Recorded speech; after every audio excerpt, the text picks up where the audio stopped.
La corruption, c'est tout ce qui est pourri. C'est par ces mots que Jean-Baptiste Elias s'adresse aux disciples de Saint Matthieu. Il les sensibilise sur la loi numéro 2011-20 du 12 octobre 2011 portant lutte contre la corruption et autres infractions connexes en République du Bénin. La loi existe depuis 2011. Elle a été distribuée à beaucoup de responsables. Mais tout le monde ne maîtrise pas le contenu de la loi. Il faut donc qu'on l'explique, qu'on en parle et que chacun sache à quoi s'en tenir si jamais un jour il se laisse corrompre. Outre la corruption, la question des bonnes pratiques administratives était également au cœur des échanges.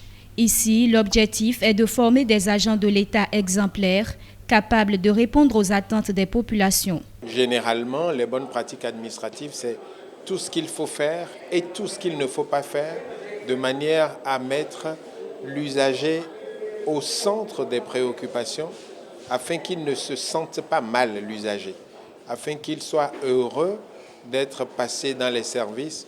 Heureux pourquoi? Simplement parce qu'il aura eu, on va dire, ce qu'il est venu chercher dans l'administration. Cette séance d'échange est une idée novatrice. Elle relève de la volonté de l'administration dirigeante de créer une nouvelle génération d'agents plus intègres. Par rapport au point que nous avons fait de l'année 2017, il fallait mettre les points sur les i sur un certain nombre d'aspects. C'est ce qui motive la séance de ce matin. Les éléments vont pouvoir s'approprier un certain nombre de vocabulaire. Et vous voyez, il y a quelque peu qui vont à des missions, il y a beaucoup plus qui sont sur place. Il y a des préoccupations en ce qui concerne la facilitation du commerce international. Et par rapport à la corruption, vous avez suivi avec nous l'émotion qu'il y avait dans la salle. Et ça suppose que cette sensibilisation doit pouvoir amener à beaucoup de changements de comportement.